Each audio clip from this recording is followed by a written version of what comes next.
حضرت آدم علیہ السلام کے بارے میں لکھا ہے، ان کے دو بیٹے حابیل اور قابیل۔ قابیل کو شیطان نے ورگلایا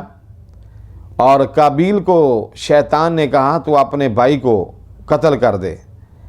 تو قابیل نے نفسانی خواہشات کی پیروی کرتے ہوئے اپنے بھائی حابیل کا قتل کیا، اور یہ دنیا میں انسانیت میں پہلا قتل ہے،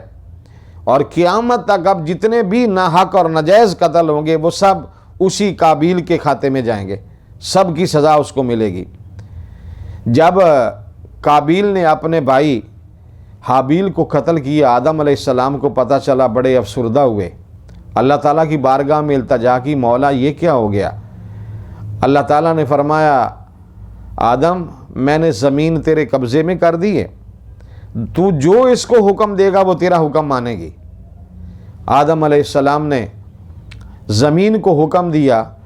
کہ اس قابیل کو دنس دے، ختم کر دے۔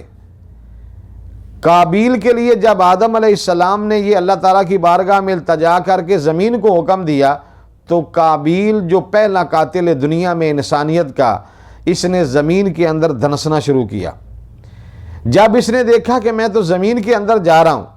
اس وقت اس نے اپنی زبان کے اوپر یہ پڑھا بسم اللہ الرحمن الرحیم،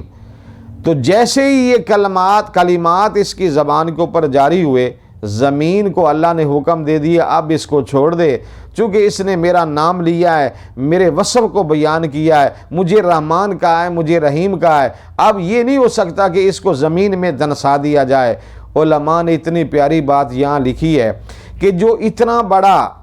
ظالم اور جابر اور وہ قاتل جس نے یہ گناہ کیا، وہ قابیل اگر بسم اللہ الرحمن الرحیم کی برکت سے اگر وہ بچ سکتا ہے زمین میں دنسنے سے، تو مومن آدمی جو اللہ کی بارگاہ میں جھکتا ہے، امام الانبیاء نبی آخر الزماں کا امتی ہے اور سرکار دو عالم صلی اللہ علیہ وسلم کی محبت دل میں رکھنے والا ہے، اگر یہ مومن اپنی زبان سے یہ پڑھتا رہے گا بسم اللہ الرحمن الرحیم، ہر اچھے کام کی ابتدا کے اندر جب اس کو پڑھتا رہے گا، زبان کے اوپر اس کا ورد بنا لے گا، تو اگر قابیل اتنی بڑی مصیبت سے بچ سکتا ہے تو مومن بھی اس بسم اللہ الرحمن الرحیم کی برکت سے زمین کی جو مصیبتیں اور بلائیں ہیں اس سے بھی بچ سکتا ہے، جو آسمانی آفتیں اور بلائیں مصیبتیں ہیں مومن اس سے بھی بچ سکتا ہے، شیطانی جو اثرات ہیں یا وسوسے ہیں مومن اس سے بھی محفوظ رہ سکتا ہے۔ اگر بسم اللہ کی برکت سے قابیل کو اتنا جرم کرنے کے بعد بھی فائدہ ہو سکتا ہے، تو جو مومن نماز پڑھنے والا، قرآن پڑھنے والا، ذکر کرنے والا ہے، اگر وہ اس کو پڑھے تو اس کو اللہ تعالیٰ اس کا کتنا ثواب اور کتنا فائدہ جو ہے وہ پہنچائے گا۔